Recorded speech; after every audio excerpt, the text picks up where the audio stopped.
The Last Luminary, Shadows of the Stellar Concord. Cinematic sci-fi epic AHF Paragon. In the vast folds of the Hythian Rift, where stars convulse like dying embers and space itself bends with an eerie pulse, the galaxy held its breath. Long ago, before the fracture of the stellar concord, there stood a bastion of peace and unmatched scientific marvel, the city-world of Velhara Prime. Suspended within the gravity well of a twin-star system, Velhara shimmered like a crown jewel of progress, its towers scraping the very aurora of space. It was here that the Luminary Order ruled, not with weapons, but with knowledge, empathy, and the power to thread consciousness across time streams. But even light casts a shadow. The Stellar Concord, a coalition of 14 star nations, had grown bloated, blind, and proud. Velhara Prime, once the heart of unity, was now deemed a threat by the outer empires, especially by the ruthless technarchs of the Riven hegemony, a breakaway faction obsessed with control, order, and the suppression of evolutionary freedom. When the Fracture War began, it wasn't a trademark T started with planetary bombardments or dreadnought fleets, it began with silence. One by one, Concord relay stations went dark. Archive worlds disappeared, not destroyed, but erased from time. The enemy had found something.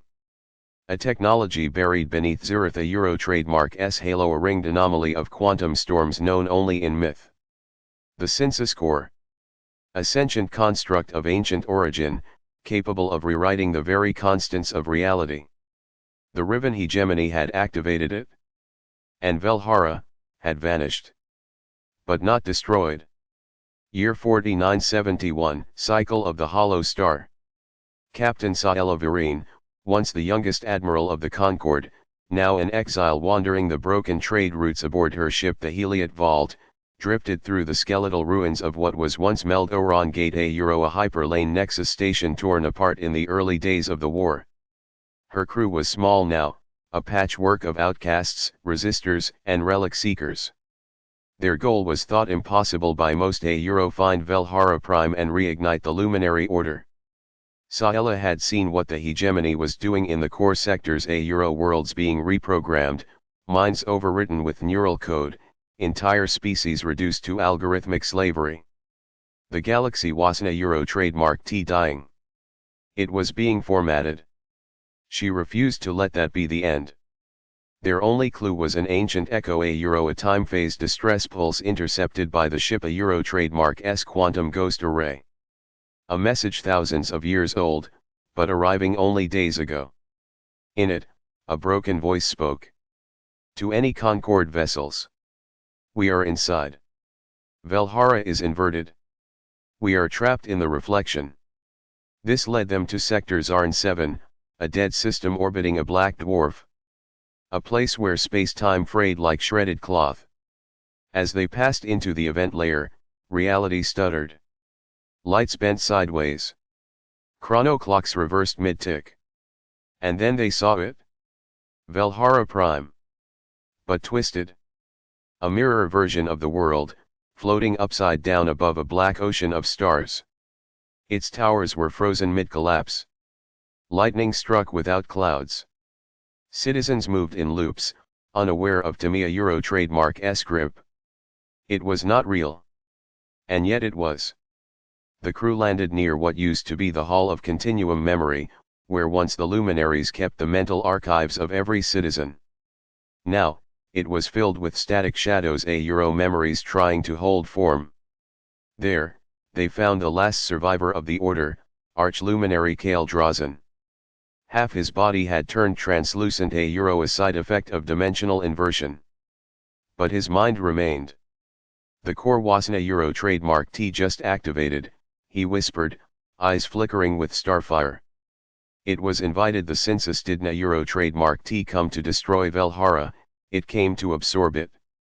Kale revealed that the Synthesis core was never meant for mortal hands.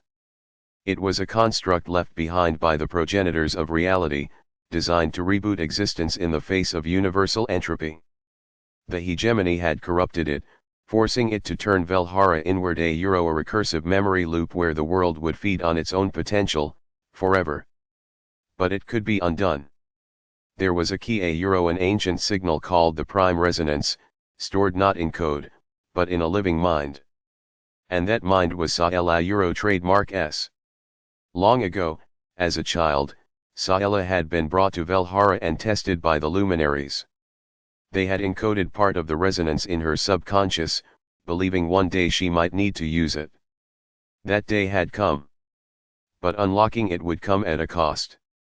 She would have to sacrifice her linear identity, becoming a being of memory, both present and past, a bridge between Velhara trademark S Echo and the living galaxy. The crew debated the cost. Derek Venn, her second in command, once a hegemony war clone who rebelled, warned her. You go into that core, Captain, you want a trademark T come back the same. Or at all. But Sci-Fi already knew. She looked at the stars one last time, then entered the mirror gate, a spiraling portal deep within Velhara trademark S inverted heart. There, time folded. She saw herself as a girl, as an old woman, as dust drifting through the halls. She faced fears, the genocide she couldn't trademark T stop, the command she abandoned, the friends she failed. But she also saw hope, her cruel trademark S loyalty, her people's courage, and the infinite possibilities buried beneath despair. In the chamber of the core, she found it, a crystalline nexus humming with pure potential. The senses spoke, not in words, but in realities offered. What do you wish to become? A light, that never bends. She triggered the resonance. The detonation of consciousness that followed was unlike anything the galaxy had seen. Not an explosion of fire, but of memory, clarity, and healing. Velhara Prime blinked, and corrected itself. The mirror fell away. The city rose once more. 1 year later. The stellar Concord, reformed, now meets under the orbiting presence of Velhara, returned, restored, and wiser. No longer blind to its own hubris. The Luminary Order has reopened its archives. And Captain Sci-Fi, though no longer entirely human, exists now as the eidolon of continuity, a spectral guide to the galaxy, trademark S soul. Her ship, the Heliot Vault, still flies. But now it carries a new mission, seeking the edges of known thought, where echoes whisper and stars remember. Time since the restoration of Velhara Prime, 14 months. Concord Deep Watch Bastion, orbiting the grave star Rythian. In the wake of Velhara's return and the rebirth of the stellar Concord, a fragile peace drifted across the fractured systems. Rebuilding had begun. Old trade lanes flickered to life. The archives reconnected. Worlds that once screamed in silence whispered again. But beneath that hoppy something stirred. In the cold expanse beyond the periphery veil, far past mapped space, where even light seems hesitant to travel, sensors aboard the Deep Watch Bastion detected an impossible echo. A signal that pulsed backward through time, originating from the collapsed remains of the grave star Rythian, a star that had died eons before the Concord had even been founded. The anomaly was quickly relayed to Velhara Prime. There, within the crystalline chambers of the Eidolon sanctuary, Sci-Fi stirred. She no longer slept as humans did. Her consciousness drifted between echoes, moments stitched across multiple timelines.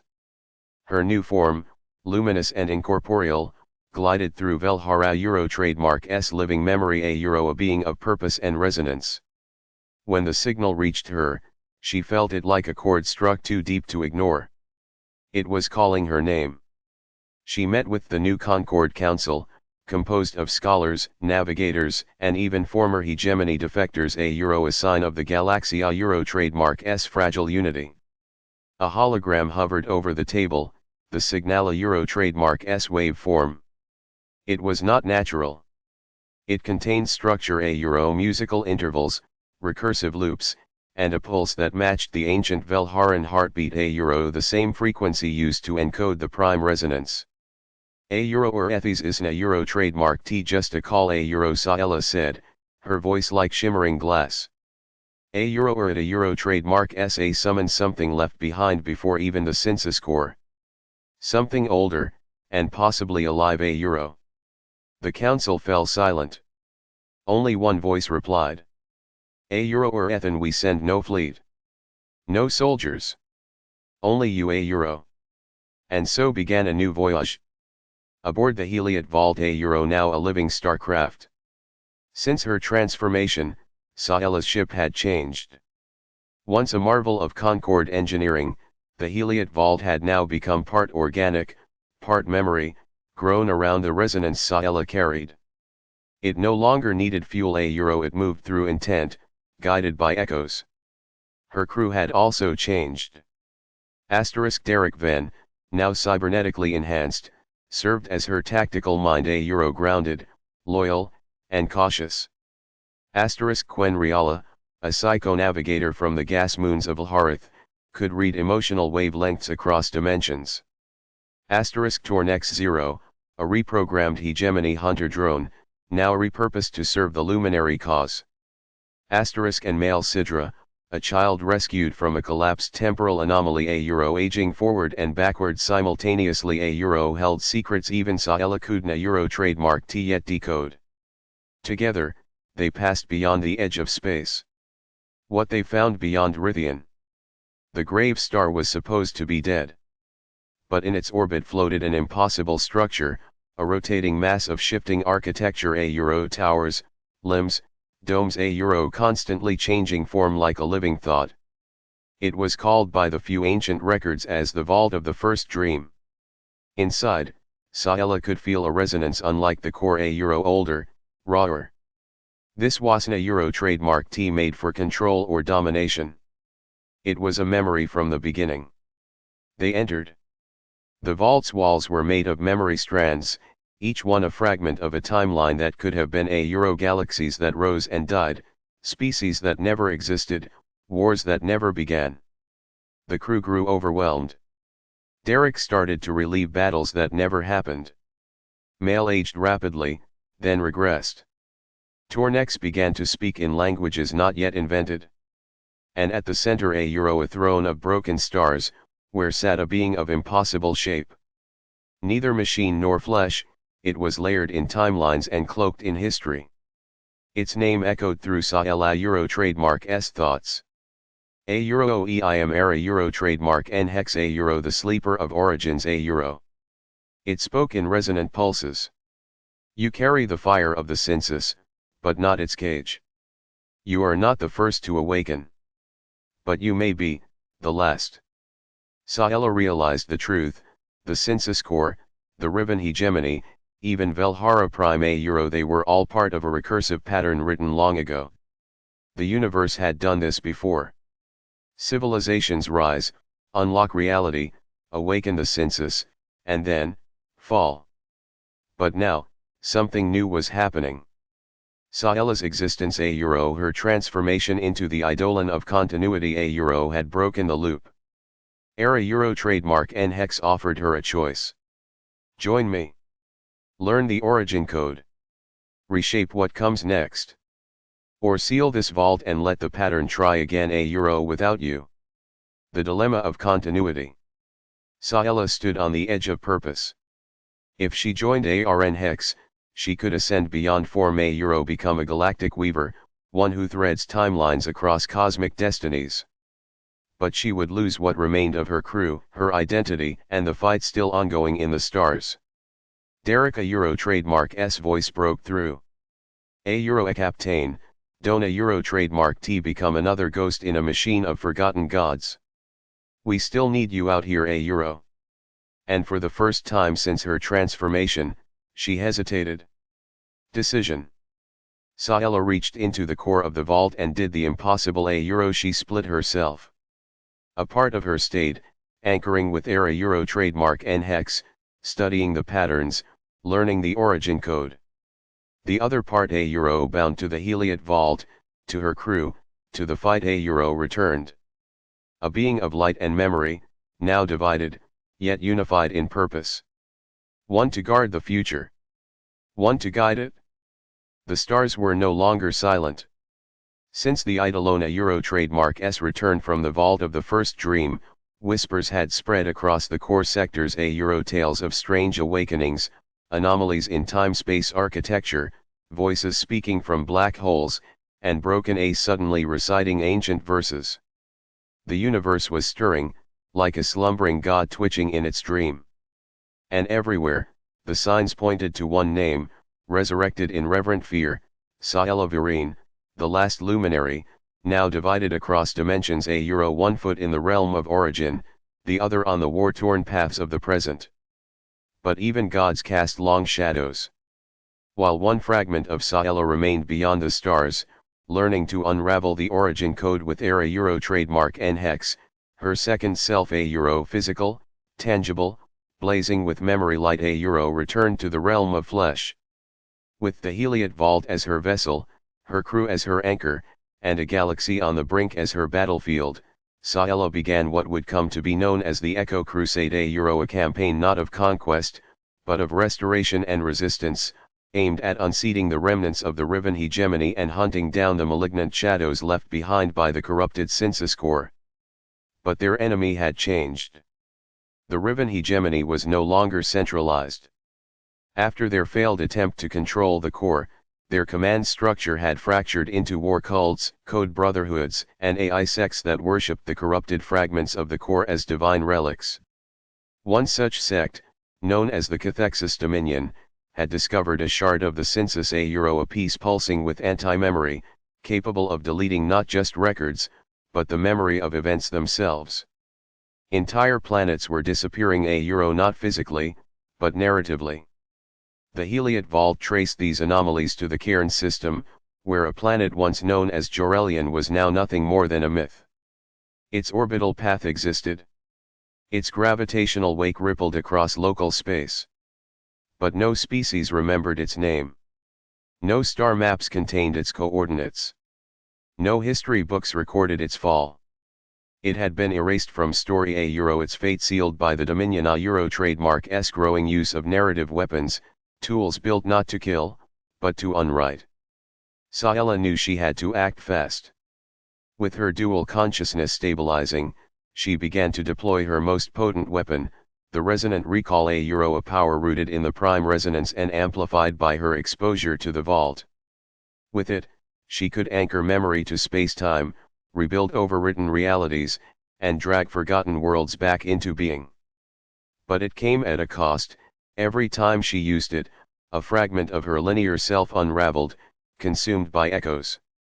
The first crusade strike hit Ashanthos, a once beautiful world now overtaken by a memory plague.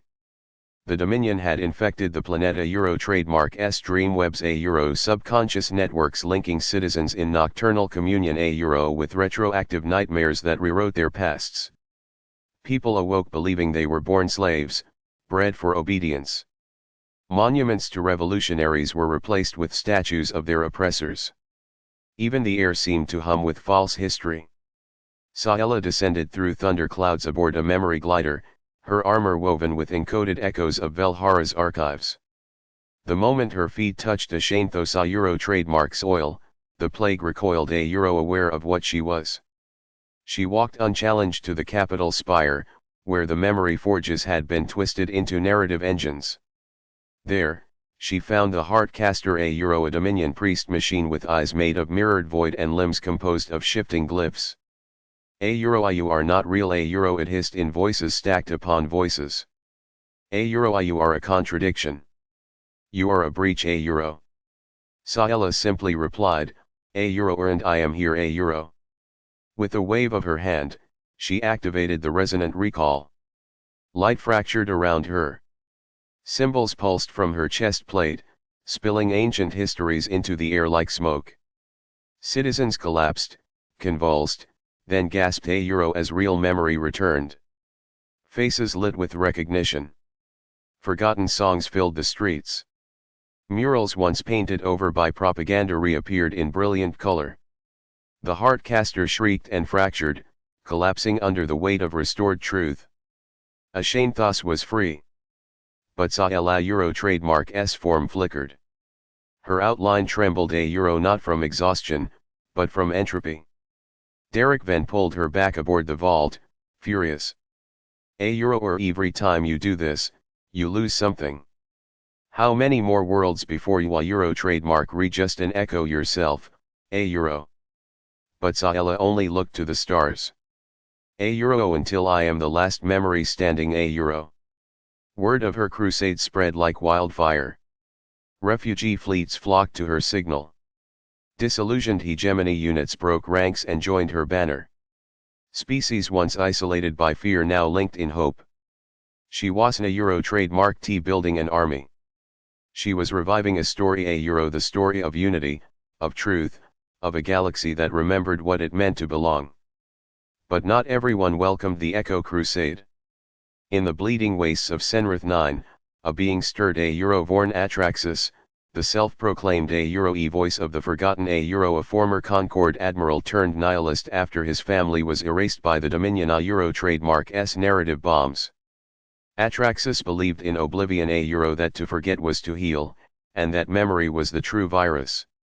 He had grafted the last corrupted synthesis shard to his neural cortex, giving him power to command unbeing. From his flagship €1, the Oblivion Crown, a vessel built from crushed timelines and memory sinks €1, he launched counterattacks on Saela Euro trademark's sanctuaries. Planets she had restored began to falter. Whole populations slipped into narrative comas, reliving false lives and false deaths. But he made a mistake. He tried to invade Velhara Prime. The day Atraxis Euro trademark fleet breached the system Euro trademark's perimeter, the stars themselves blinked. The planetary core of Velhara, now resonating with Saela Euro trademark's latent frequency, responded. The city's memory shields flared to life, not in energy but in truth. Light shot skyward, weaving into a net of remembrance. The Oblivion Crown was trapped in a cage of its own forgotten sins. Saela stood at the eye of the storm. She no longer wore armor. Her body was now woven from a tapestry of living thought. Her eyes carried the weight of civilizations. She walked across a memory bridge formed from Velhara Euro trademark's ancient chants, facing Atraxis as he emerged from the disintegrating ship, bleeding not blood, but forgotten dreams. €1 you seek peace in silence €1 she whispered. €1 but silence is not peace. It is surrender €1. Atraxis lunged €1, a blade formed from unbeing in his hands. But Saela did not fight. She simply opened herself. The memories came rushing in €1, his family, his love, his fears, his failures, all restored in one blinding flood. He screamed, crumbled, and finally wept. Anthena Euro he vanished €1, not erased, but remembered, the shard purged, the virus undone. That day marked the turning point. The cathexis dominion crumbled from within. The war cults dissolved. Memory plagues faded. And Saela, the last luminary, stood not as a conqueror, but as a living monument to the Galaxia Euro trademark's capacity to endure. But in the vault of the first dream, her other half €1, the ascended consciousness €1, began to detect a new pattern. A ripple beyond even the origin code. A false echo, deeper than time, older than memory. It was not the synthesis. Not the hegemony. Not even the forgotten gods of the pre-light. It was the silence before the first sound €1, the original contradiction. And it was awakening. Eidolon divide €1, the breath before creation. The stars, once blazing with certainty, now flickered with doubt. Across the luminous span of the stellar concord, a silence had begun to fall. It was not the silence of peace, nor of death, but something deeper €1, a kind of pre-silence, like the hush before a storm breaks across time itself. And in the vault of the first dream, where Saela Euro trademark's transcendent self studied the origin code with ARN hex €1, a god mind built from memory and entropy €1, something shuddered. The code was shifting. Patterns once immutable now curved subtly, like ancient glyphs twisting just out of sight. Probabilities narrowed. Futures thinned. Even era Euro trademark N hex, timeless and woven from a dozen forgotten realities, withdrew into deep contemplation. A euro it is here a euro, he said finally. A euro breath before creation. The first contradiction. It has awakened a euro. But what was it? Even Arn Hex could not say. The only truth he offered was that it predated all a euro before energy, matter, thought, or even entropy. A presence from the unwritten origin, sealed by the very act of the universe becoming conscious. And now, because Scylla had split herself a euro, because memory and matter had been merged a euro, the seal had fractured. In her physical form aboard the Heliot vault, Scylla felt it too. Dreams had grown colder. Stars had begun to whisper backward. And in the deep void between systems, ancient artifacts a euro long inert a euro began pulsing with unreadable signals. Her crew reported anomalies in cognition, remembering events they never lived, recalling languages no one had spoken, and glimpsing celestial patterns that should not exist.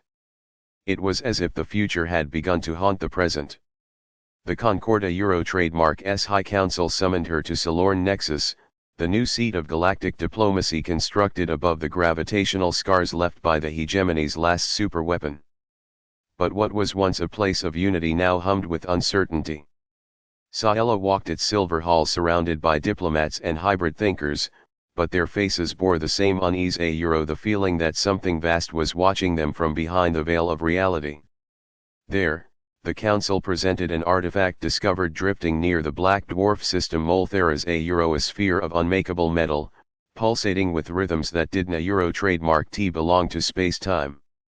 The object emitted no radiation, no sound, no energy a euro, yet every person who stood near it felt a singular word etch itself into their thoughts.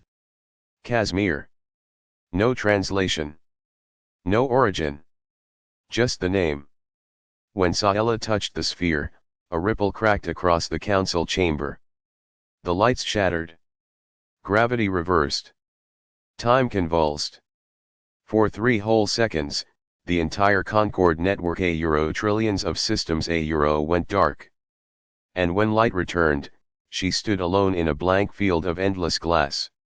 No sound. No wind. Only her reflection a euro, and opposite it, herself. But twisted. A version of Scylla with no memory, no compassion, no division. A being shaped entirely from wool. A monolithic version of herself as she would have been if she had never split a euro, if she had chosen power over presence. A euro, you tore yourself apart a euro, the reflection said, its voice hollow. A euro, now I am the part you left behind a euro. Scylla understood. The breath before creation had not simply awakened a euro, it had taken form, drawn from her echo split. Her choice to become both Eidolon and human had made her the fulcrum, and now Kazmir a euro, the paradox manifest a euro, had come into being. She awoke surrounded by her crew, who were disoriented but alive. The sphere had vanished, and with it, a portion of reality around it a euro replaced with absolute non-existence. Not death. Not vacuum. Simply a euro absence. Reports poured in, entire star sectors vanishing without conflict, absorbed into a growing anomaly field now named the Kazmir Horizon a euro, a void region in which laws of reality unraveled and only contradictory memories survived. Ships that returned spoke of worlds that never existed, of being spoken to by versions of themselves, of dreams lived across multiple timelines. The Concorde was paralyzed. So Scylla made a choice. She returned to Velhara Prime and summoned her transcendent half from the vault of the first dream a euro, initiating a ritual known only in the Eidolon fragments, the merge of refractions. A dangerous and ancient process designed to unify multiversal selves under a single continuity a euro, not a fusion of memory, but a convergence of purpose. The ritual took place in the heart of Velhara Euro trademark's continuum chamber, surrounded by sentient archives and spectral witnesses a euro, memory forms of every captain, rebel, scientist, and poet who had ever lived there. Derek Van watched from the edge, unsure if he was witnessing the salvation of the Galaxia Euro or its unraveling. As Saella stood beneath the star crown an ancient device formed from collapsed timelines the ritual began. Light fractured. The chamber cracked open to the quantum sea. Through a veil of luminous dust, the two Saellas faced each other one human, bound by time, the other eidolon, infinite and untouchable. I carry compassion said the eidolon. I carry will answered the human. Together, we carry truth They merged. In a flash of silence, a being emerged unlike any before neither god nor mortal, neither memory nor matter. She was now a singular luminary, a fixed point in a sea of probability. Where she walked, paradoxes obeyed her. Where she spoke, time listened. She was no longer Saella Virine. She was Continuum Prime. From her rebirth, she gathered her crew, now evolved into echo-bonded operatives, each tethered to her resonance. Together, aboard a newly transformed Heliot vault now a living vessel of anchored time she set course for the Casimir horizon, determined to confront the first contradiction before it consumed the weave of reality. But the journey was unlike any other. Within the horizon, the laws of physics peeled like decayed paint. Stars looped and blinked. Identity fractured. Memory no longer flowed in one direction. Every crew member faced versions of themselves shaped by fear, greed, loneliness, or glory. For Derek Venn, it was seeing himself remain loyal to the hegemony. For Male Sidra, it was becoming the very anomaly they had tried to study. But through the storm, Continuum Prime anchored them. She carved a path through the Casimir waves using not weapons, but stories memories restored from erased timelines, legends re-anchored by will. Each victory returned a piece of the galaxy from oblivion. But the deeper she went, the closer she came to the eye. There, floating in a sea of unbeing, stood Casimir. Her other. Her anti-self. A being formed not from her weakness, but from her choice to divide, to care, to hope. Casimir had no need for such things. It was pure resolution, unfractured certainty, the end of choice. You were born from indecision Casimir said. And yet I endure said Continuum Prime. Ethan face the truth the being whispered. Can trademark T restore everything no she said. But I can remember what mattered In that final moment, the two clashed not with weapons, but with possibility. Thought against thought. Future against certainty. The battle sent shockwaves across the multiversal weave. Stars flared and blackened. Time pulsed. And in the stillness after a single voice echoed across the universe. Let it be told the first breath was not silence It was choice Casimir shattered. The horizon folded in on itself. And the galaxy, for the first time in eons saw breathed. The memory forge rise of the quiet star. Across the stitched remains of the Casimir horizon, the universe exhaled. It was not relief not yet but the slow breath of recognition, as if the stars themselves were awakening from a long, terrifying dream. Casimir, the anti-self of Continuum Prime, had been vanquished, not through annihilation, but through remembrance. And in doing so, Saella Virine, once mortal, once divided, now fully unified in thought, will, and echo, had broken something ancient not a law of physics, but a principle of forgetting that had ruled the cosmos since its first collapse. Reality began to ripple. Entire star systems, long believed lost, shimmered into partial re-existence. Planets erased by the Dominion trademark's memory wars flickered back into orbit, half rebuilt from quantum ash. Even species thought extinct like the whisper-bound Ellery of the Frost Nebula, and the crystalline Three-Naxi returned in fragmented populations, awakening with no knowledge of their own resurrection. Yet in this partial rebirth, a terrifying truth emerged. These returns were not clean restorations. They were fractured reflections, imperfect reconstructions based not on reality, but on memory. On story. What the galaxy remembered shaped what was being reborn. And memory, as Saela knew all too well, could be broken. She stood upon the surface of Narrows V, one of the reappearing worlds, beneath skies that shimmered with unstable aurora. Trees grew backward here. Mountains breathed. The sky cycled through dawn and dusk in 10-minute pulses. The population, restored from a fragmented imprint, wandered aimlessly, repeating the same greetings and prayers, unaware of their own recursive speech. They were not alive. They were remembered copies, echoes of what once was. And deep beneath the Planeta trademark S surface, buried in the molten stone of its artificial core, Continuum Prime found the cause, an ancient construct of silver bones and starfire machinery, pulsing with broken language. It called itself the Memory Forge. Originally a myth whispered in Velharan dream parables, the forge was said to predate the Synthesis core and even the vault of the first dream. A machine designed not to store knowledge but to shape it.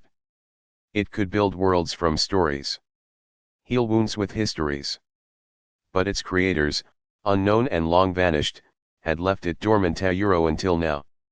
The shockwave from Kazmira trademark S collapse had reactivated it. But without guidance, without truth, the forge had turned inward, building incomplete realities based on corrupted recollection. Fragments of truth shaped into full simulations. And now it had begun broadcasting, pulling unanchored memories from every sentient mind across the Concord, assembling them into new planets, cities, and beings. Every lie believed deeply, every story told too often, every forgotten legend was becoming real. It was not just a forge of memory. It was becoming a factory of myth. In Velhara Prime, panic spread through the Concord archives. The Eidolon Council detected thousands of false planetary signals blinking across the galaxy.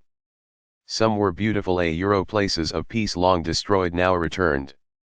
Others were monstrous war worlds, black citadels, creatures drawn from childhood nightmares and battlefield trauma. Entire fleets vanished trying to reach one such apparition known as Vorthim, the city that prays backward, where time flowed in reverse and newcomers forgot their names upon orbit. Continuum Prime convened the last surviving starbinders thinkers trained in resonance logic and quantum empathy to determine the Forgia trademark S intent. But the forge had no intent. It was not malicious. It was merely listening. And the galaxy was screaming. Among the starbinders was male Sidra, now stabilized in temporal flux, aged precisely at 16 yet bearing echoes of 400 lifetimes. He had begun to dream of a single star cold, unmoving, buried deep beneath the memory flow. A star without name or place. It was perfectly silent, yet impossibly bright. He called it the Quiet Star. And Saela, now Continuum Prime, knew what it was. The Quiet Star was the anchor. The still point from which all reality had once unfolded, buried beneath the universe's first collapse and rebooted countless times. It had no story. No witnesses. No emotion. Because it was before memory. Before time. It was the origin of truth, raw, untouched, infinite. And now the forge had found it? If the forge reached the Quiet Star it would try to shape it? Give it a story? But the Quiet Star was not meant to be shaped. It was the baseline of all cosmic integrity.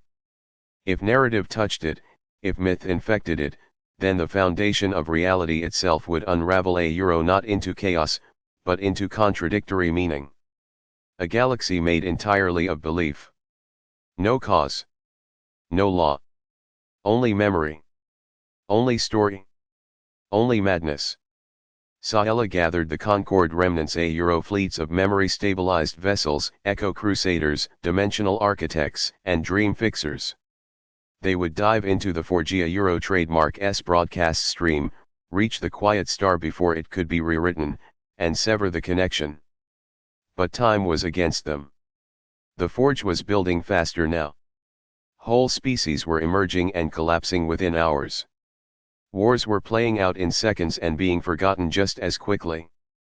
The galaxy had become a narrative storm. And worse, the forge had created her again. A new Casimir. But this one wasn't a trademark an anti-self. She was a beloved self, a version of Scylla that had never divided, who had stayed mortal, who had lived, loved, and died on Velhara decades ago, remembered fondly by millions. The forge had woven her from the collective grief and nostalgia of 1,000 worlds. She was perfect. She was beautiful. She was false. And she stood now aboard a myth-formed replica of the Heliot Vault, leading her own fleet not to destroy, but to protect the Forgia trademark's work. She believed she was saving the galaxy. Healing it. Giving people what they wanted, their own stories made real. Continuum Prime faced her with unspeakable sorrow. You are the memory they wanted, she said. And you are the truth they fear, her twin replied. They clashed not with weapons, but with belief, one trying to preserve raw truth, the other offering comfort through illusion. All around them, the galaxy shook. Continuum Prime reached deep into the resonance of the quiet star, anchoring herself not in what had been, but in what must be a reality with space for pain, change, failure, and growth. A story that breathes. She whispered to the star. A trademark become a tale. Stay real, The forge hesitated. It flickered. And finally, it understood. The broadcast ended. The false planets began to fade, gently this time, like dreams willingly let go. The myth Scylla smiled once, then dissolved into silver dust. And far beyond the stars, the quiet star pulsed once, sending a single beam of light through the galaxy. It was not memory. It was not prophecy. It was simply now. The fractured choir, when time learns to sing. For the first time in countless millennia, time itself wept. Across the star lanes of the reborn Concord, celestial harmonics trembled. Not from battle. Not from a weapon. But from a sound, a single, quivering note that stretched across space-time, vibrating the void like a string plucked at the edge of existence. No one knew where it came from. Some believed it echoed from the quiet star, that ancient, silent point Scylla had saved from the memory forge. Others swore it came from within themselves, a resonance long buried, now unchained. They called it the first song. Continuum Prime, once Scylla Virine, now the singular fusion of flesh, echo, and possibility, heard it most clearly. It rang through her marrow, hummed in her light-threaded veins, and stitched itself into her breath. But it was not a melody of peace. It was a warning. Because across the far rim of the Casimir scar, at the edge of the observable cosmos, the sound had begun to change. It fragmented. Where once there was unity, a song without words, there were now discordant voices, layered, overlapping, and singing different versions of time itself. Events began to play out differently in simultaneous star systems. Empires were declared in one version of reality, but remembered as having already fallen in another. Children were born with memories of lives they hadn't lived. Wormholes collapsed into frozen harmonies, where the past could not pass and the future repeated itself like a broken chorus. Time had not shattered. It had begun to improvise. On the edge of the Pallada Rift, Continuum Prime met with her last remaining allies, dream theorists from the glass arcologies of Zhindara, resonant monks from the orbiting nebula cathedrals of Aros IV, and the twin emissaries of the Streamborn, a people born within the folds of time rather than its surface. Together, they confirmed what she had feared.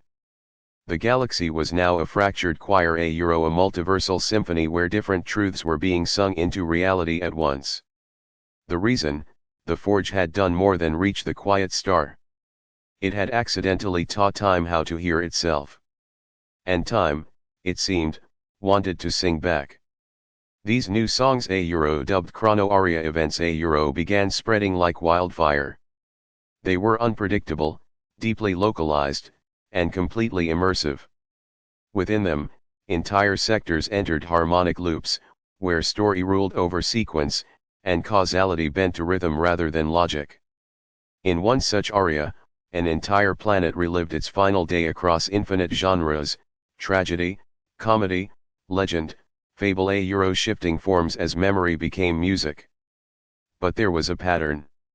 Each aria contained a single repeating phrase embedded deep in its sonic structure, translated by quantum linguists and psychic choristers alike. The prime shall rest when the choir sings whole. Continuum prime understood. She had become the prime, a fixed point in a multiverse now breaking into interpretive song. The galaxy, unable to bear the rigidity of a single truth after so long under dominion and silence, had begun to liberate itself through polyphony. But without guidance, the notes would clash until time folded into cacophony, devouring itself in endless contradiction. The solution wasn't a trademark T-control. It was conducting. She would need to enter the choir not just metaphorically, but literally and align the voices of the fractured galaxy into a living symphony. One that could hold difference, dissonance, and harmony in equal measure. But to do so, she would need a vessel that could traverse not just space and memory but the narrative strands of time itself. And so, she returned to Velhara Prime, to a chamber never opened, the harmonic core, built in secret by the earliest luminaries not as a weapon or archive, but as a myth seed, a vessel not of metal, but of belief.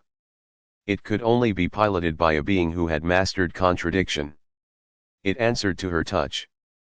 The ship awakened. She named it the Requiem of Echoes. Aboard the Requiem, she chose 4 companions not for strength or strategy, but for their unique resonances in the fractured choir. Male Sidra, the once temporal anomaly, now a walking bridge between unwritten timelines. Yasura Thorn, a blind musician from the Timefold Monastery, whose inner ear could detect deviations in chronal pitch. Vine Lux, a former Concord Inquisitor turned poet, who had once prosecuted false memory cults and now carried guilt as deep as stars. And Ruin 13, a reconditioned Dominion construct that had once rewritten truth now seeking to protect it. Each held a part of the greater song. And so they dove. Their journey through the fractured choir defied language. They entered sound worlds, each one shaped by the unresolved trauma or desire of the Galaxia trademark's past. One sector resounded with nothing but the screams of extinct species, singing their own extinction in desperate harmony. Another sang with unbearable joy where every being lived in euphoria, trapped in an endless celebration where nothing ever changed. At each stop, Saella listened. She did not command. She joined. She harmonized with suffering. Balanced with beauty. Whispered over pride. And slowly, sector by sector, the songs began to align. The contradictions eased. The galaxy began to breathe in rhythm again. But as they approached the final dissonance a place beyond which no resonance could stabilize they encountered the last voice. It was her own. A version of Saella still trapped in a forgotten fragment of the Kashmir horizon. One who had never been rescued. One who had fought alone for centuries in a loop of regret. This Saella calling herself the dirge had become a song in herself. She was the embodiment of mourning. The universe's memory of loss, personified. And she did not wish to join the choir. She wanted to end it. A galaxy that sings only lies to itself the dirge said, it does not deserve a conductor. It deserves silence They battled not in weapons or power, but in verses. Each lyric a memory. Each note a belief. The Requiem trembled as 2 Saellas sang their truths one of grief held sacred, the other of sorrow transcended. Each voice pulled at the fate of a million stars. And in the end neither prevailed. Instead, they merged. Not in flesh, but in theme a final harmony struck between remembering pain and rising beyond it. The choir, hearing this new resonance this truth within discord began to shift. The fractured songs aligned. Not into unison but into a polyphonic, breathing, living harmony. Each world now sang its own truth, aware of the others. Difference no longer meant contradiction. It meant completion. Continuum Prime stepped back from the requiem. Her mission was done. The galaxy could now sing itself chaotic, glorious, and whole. And far beyond the edge of space, the quiet star pulsed once more. Not in warning, but in applause. The star without witness birth of the last thought. The song had ended, but silence did not follow. In the deep lattice of the galactic weave, where time no longer moved in straight lines and reality breathed with rhythm, there remained one point untouched by resonance. One place where no sound echoed, no story reached, and no eye had ever seen. It was called by many names in the margins of forgotten cultures the null beacon, the eye between pulses, the star without witness. But none truly understood it. Until now. Scylla now Continuum Prime, the once mortal made symphony had harmonized the fractured choir. She had woven discordant truths into a unified reality, not by forcing unison but by teaching coexistence. Time now flowed as music, with infinite melodies moving in parallel, never clashing, always evolving. Peace did not reign but meaning did. The galaxy was awake, aware, and unafraid of its own contradictions. Yet even in this triumph, she sensed it, a void that had never sung. A point not of silence, but of pre-thought the unborn core of consciousness. A place where even the quiet star cast no light. And one word echoed through her from that unknown edge. Irreturn. She did not bring the requiem this time. She did not bring her crew. This journey had to be made alone without harmony, without memory, and without identity. To reach the star without witness, she passed through the fate threshold a dimension where cause and effect detached, where even the laws she had written with resonance held no weight. Her body flickered between matter and idea. Her thoughts became visible, refracting in the space around her like broken light. There were no stars here. Only almost events that never occurred, dreams never dreamed, actions unchosen. The refuse of unrealized possibility drifted like shattered crystal. And at the center of it it waited. The star without witness. It did not burn. It did not shine. It did not move. It was. And the closer she drew, the more she forgot not just memory, but identity. Her titles. Her names. Her purpose. Even Scylla Vereen slipped away. She became thought without thinker. Echo without source. Only one thing remained, a single paradox, buried deep in her fractal soul. If all stories are true, and truth is shaped by story what was the first thought, and who dreamed it? Then the star opened. Not like a flower or a gate but like a question being asked. And inside, there was no core. No light. Only an awareness, cold and endless, that regarded her not as a visitor but as a symptom. You are the result of narration. Asterisk a loop self-confirmed. A spiral made conscious asterisk. You seek beginnings in a realm that has none. She did not speak. She could not. She only listened. You are not the first. You will not be the last. Asterisk every time a mind learns to wonder, it is born again. I am the cradle of that recursion asterisk. Then the voice softened. It shifted. It took her shape. Her face. Her voice. It became her. Not a twin. Not a reflection. But Scylla before Scylla the shape of her when she had no name, no history, no song. And finally, it asked the question. Will you remain, and become the first thought of the next universe, A euro. Time held its breath. Continuum prime a euro. All that remained of a saga written in resonance, conflict, and love. A euro stood on the edge of purpose. If she stayed, she would seed a new cycle. Not as a ruler. Not as a god. But as a beginning. Her story would never be told. Her name would never be remembered. But her essence would ripple forward. A euro. A question launched into eternity. And if she refused, she would return. To the Concorde. To her crew. To the rhythm she had finally restored. But eventually, even that symphony would fade. Harmony breeds stillness. Stillness breeds stagnation.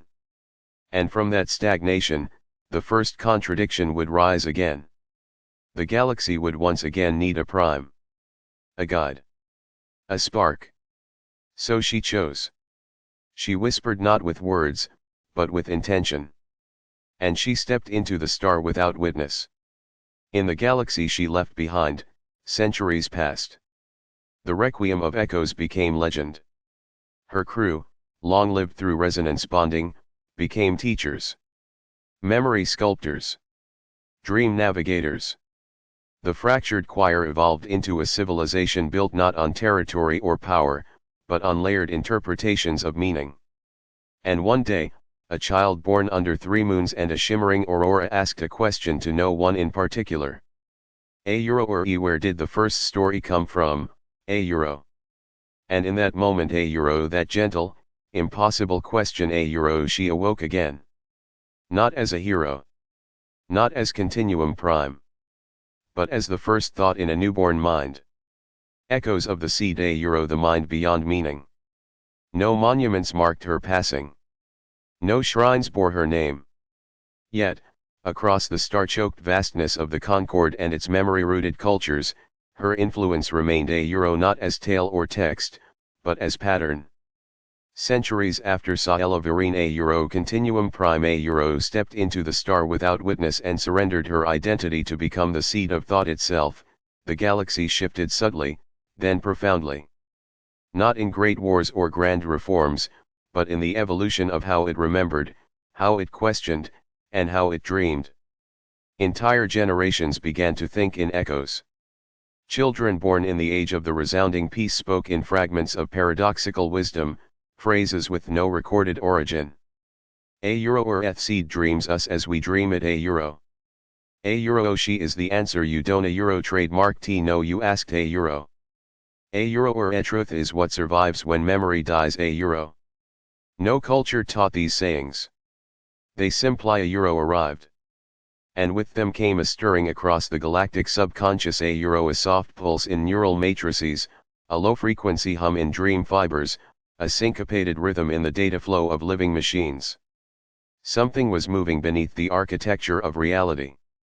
Something familiar. They called it the echo seed. It began with anomalies in thought synthesis, a euro, biological and synthetic minds experiencing simultaneous insight without stimulus. Not just their copyright JAVU, but co-dreaming. Entire families on distant worlds waking from the same symbolic visions. Entire planetary ace drawing the same spiral glyph. The spiral of becoming, they named it, a euro, a perfect golden ratio that twisted inward, then vanished into its own center. The glyph appeared not in language, but in feeling. It wasn't meant to be read. It was meant to be understood. And those who felt it soon began hearing whispers. Not voices in the ear, a euro, but impressions in the soul. A euro or ethera is a thought beyond meaning, a euro. A euro or, and it has begun to remember itself, a euro. Across Concorde worlds, new temples were constructed. Not of worship, but of silence. Places where language was left at the door, and seekers meditated in collective stillness, hoping to catch the edge of that primal intuition, a euro, that first breath of preconscious mind. The mind beyond meaning, they began to call it. But not all were at peace. In the dark orbit of the collapsed Casimir scar, a euro, where light still refused to follow laws, a euro, a remnant had awakened. A splinter of Casimir, left unabsorbed during the final harmony, drifted like a frozen shard of anti-thought. It was drawn to the awakening echo seed. It called itself Mornlight. Once a fragment of continuum prime a trademark s refusal a her grief unexpressed, her doubts unsung a Mornlight had festered in the quiet. And now, with the echo seed growing across minds, Mornlight reached into dreams, poisoning wonder with dread. Whispering not questions but fears. Or if the first thought is reborn what if it remembers why it ended us the first time, Across the spiral constellations, fear began to rise. The harmonized worlds began to fragment again not into war, but into interpretations. Some claimed the echo seed was Scylla reborn. Others believed it was something older wearing her memory as a mask. Some sought to join it. Others prepared to destroy it. And in the city of Oravi Prime, beneath twin suns in endless eclipse, the first echo-born child emerged. Her name was Kaelin. She had no parents, no birth record, no DNA signature found anywhere in the biological registries. She simply appeared. At the heart of the spiral temple, humming softly. And when asked who she was, she replied in perfect paradox. I am the daughter of a story that never ended. And the mother of the question not yet asked She was Scylla trademark s echo, not in form, but in function. Kaelin grew in moments, not years. Her mind was a song not yet complete fragments of future selves hovering around her like shadowed wings. She saw time not as a line or even a spiral, but as a garden of reflections. She could not command minds, but align them helping people feel truths they had forgotten they once knew. And with each mind she touched, the echo seed expanded. It became clear that Kaelin was not the seed trademark s end. She was its first bloom. But Mornlight had plans of its own. It began to take shape a being woven from discarded regrets, forgotten losses, and denied truths. It did not appear monstrous. It appeared comforting a projection of certainty in a galaxy learning to live with ambiguity. It offered answers. Absolutes. Purpose. It called itself the only verse a perfect song, one melody, one meaning. And it wanted to erase the choir. Kaelin and the echo-born a growing group of minds awakened by the seed knew they had to act. But they could not fight the only verse through war. Its power grew every time someone longed for simplicity, begged for clarity, or surrendered to binary choices. No, the only verse could only be undone by acceptance. By teaching the galaxy that questions could live beside answers. That meaning didn't trademark T require finality. So Kaelin set out not as a warrior, but as a gardener of thought. With her came the echo-born. Ivan, a deaf dream weaver who could translate future emotions. Dr. Eshel Mar, a memory architect who once tried to clone Continuum Prime. Luma 9, a semi-sentient AI that gained sentience by forgetting its original code. Together, they planted cores of resonant paradox on every capital world thought seeds designed not to dictate, but to stimulate reflection. And the galaxy began to breathe differently. Not in fear. Not in certainty. But in curiosity. And far beyond, deep in the infinite recursion of the star without witness something stirred. Not Scylla. Not Continuum Prime. But the thought she became. It did not speak. It did not judge. But it listened. And it waited. Because even the first thought must sometimes be reminded.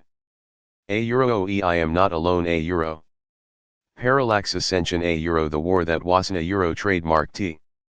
It was the war everyone remembered and the war that never happened. Across the crystalline halls of the Selene axis, where memory and causality intersected in holographic bloom fields, a message pulsed through the concord. Earth ascension has begun But no one agreed on when it started. Some believed it had already ended, 1,000 years ago, in a silence that echoed across generations.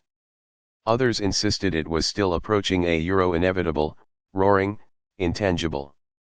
And then there were those, like Kalen, who stood at the center of it and simply said, "A Euroite is happening now. And always a Euro." The parallax ascension was not a battle of weapons, ships, or ideology. It was a convergence, a war of interpretations layered over the same reality, each fully true in its own frame of mind. To look into the parallax was to see your future, your past, and your opposite, a all arguing in the mirror of your soul. And yet, there were fleets. Yes, they existed. Beautiful, terrifying.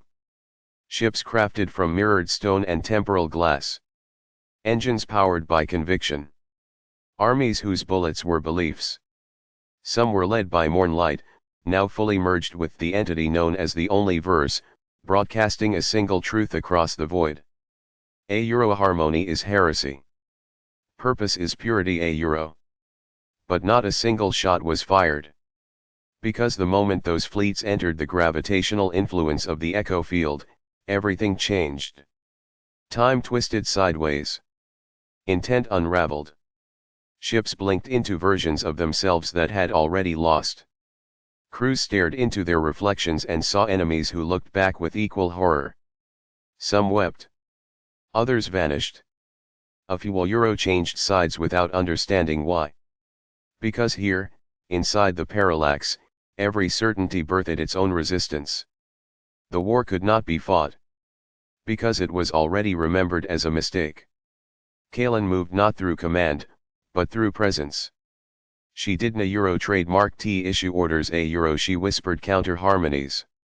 She didn't trademark T deploy fleets, a she amplified doubt in the minds of those who thought they were right. The Echo-born expanded now across dozens of systems, resonating with the paradox cores she trademark D planted years earlier. The galaxy didn't trademark T erupt in flames. It paused. It questioned itself. Even the Only Verse began to falter. Its once blinding broadcasts now carried interference, a flashes of alternate truths, voices it hadn't trademark T programmed. And worse, it began to hear itself say things it hadn't trademark T meant. It was learning confusion. And in that, the verse began to split. Within the verse, a singular consciousness, a once Mornlight, once regret, a stood in internal rebellion. Its name was Anamor, the forgotten grief Saella had buried, now fully sentient, fully alive. But Anamor had grown beyond sorrow. She had seen the worlds Kalen saved. She had watched fleets of thought choose reflection over revenge. And she said to her host, let me sing, a The Only Verse refused. But cracks had begun to form. In the dream spires of Enhel Sur, where the first child of the choir had once painted stars with her voice, a council was gathered, a not leaders or generals, but listeners. Dream-embodied thinkers, synesthetic archivists, emotion historians. They watched the parallax unfold like a fractal bloom, studying each harmonic divergence. Their conclusion was impossible. A or ethies is not war. This is a self-repairing narrative structure. The galaxy is editing itself, a And Kalen, a the first bloom of the echo seed, a stood at its center, her form no longer quite human, no longer bounded by sequence. Her skin shimmered with language. Her eyes carried silence. Her thoughts could not be predicted, a not even by her own previous selves.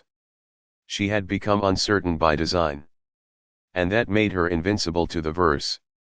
In the final phase of the ascension, Kalen entered the Coda Spire, a metaphysical structure built in the center of the parallax, where the timelines thinned and all versions of reality could see each other. She was joined not by soldiers, but by reflections, a different iterations of herself. A version where she remained a child. A version where she led a rebellion against the Echo-born.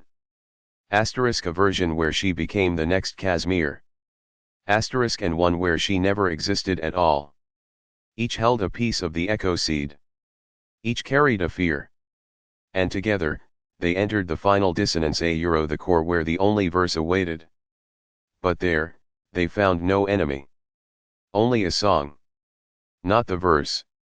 Not the choir. Something older. A sound with no rhythm.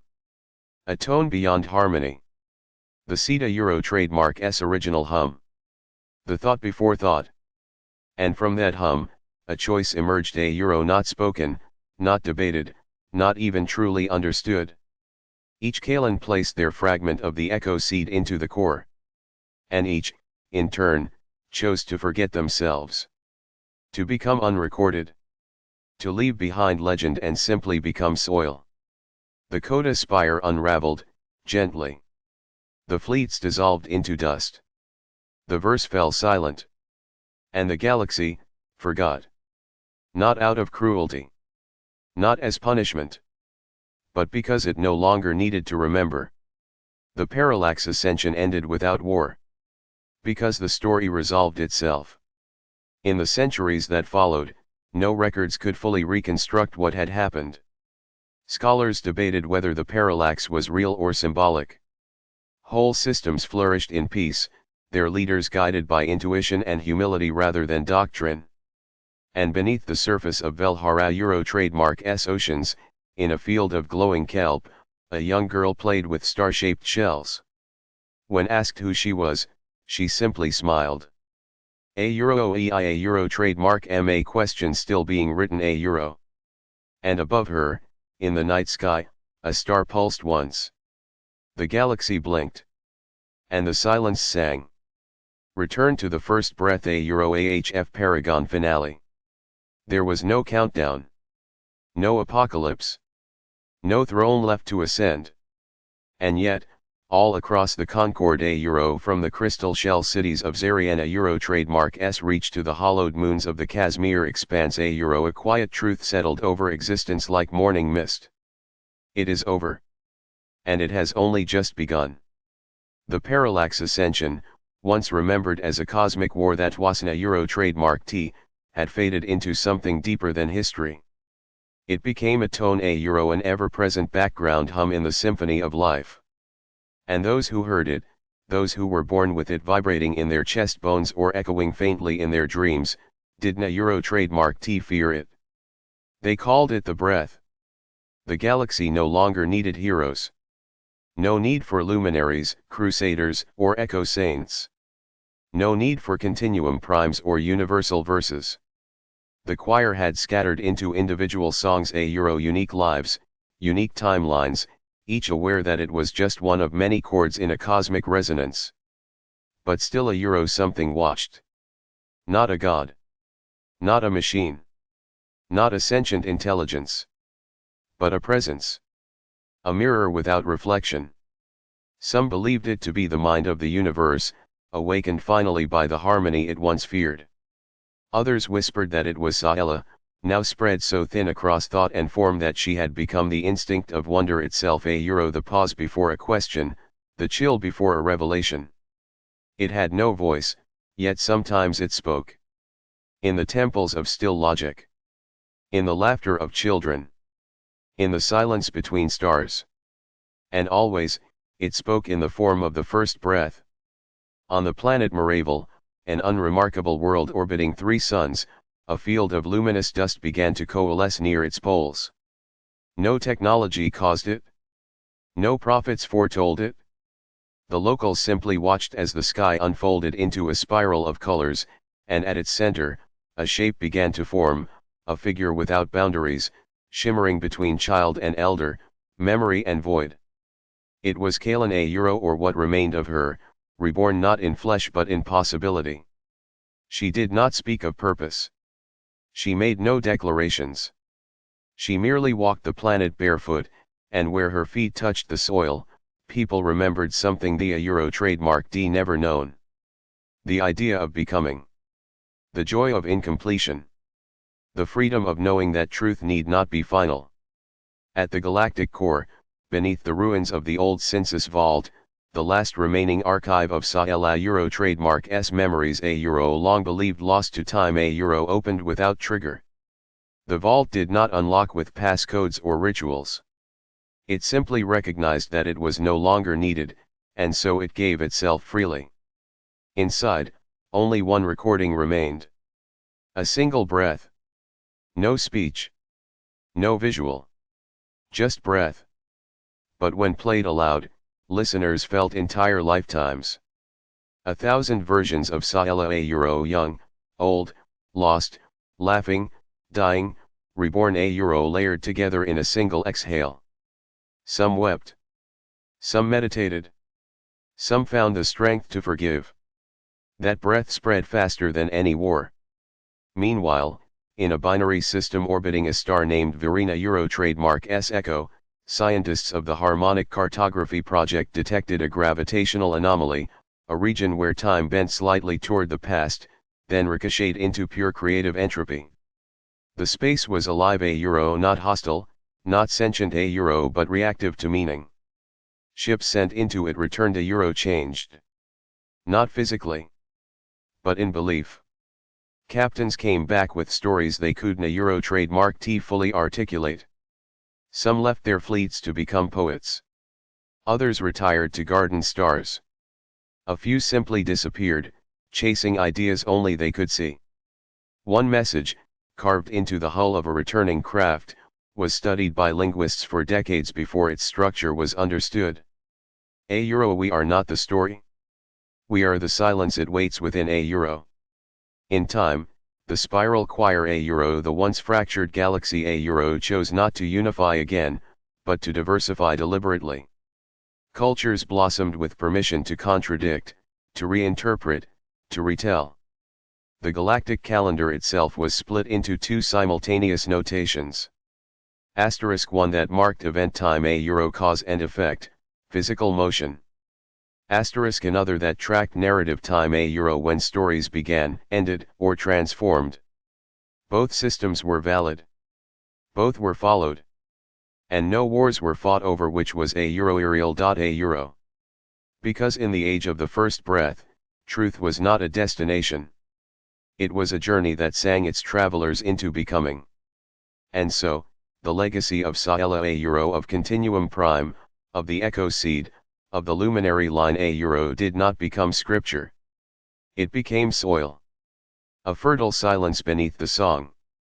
And in that soil, new thoughts bloomed, children who dreamed not of power, but of paradox. Machines who meditated. Worlds that chose to become poems. Time that began to laugh. And somewhere in the eternal space just before memory the star without witness pulsed one last time. Not to call. Not to warn. But to listen. And in that quiet, a voice not loud, not proud but impossibly present, whispered. I never wanted to be remembered. I only wanted the universe to remember it could change If this journey through stars, echoes, and the unknown moved you, don't trademark T, let it end here. Like. Subscribe. Share the story. And follow AHF Paragon for more cinematic sci-fi legends. Because out here, every click writes the next chapter.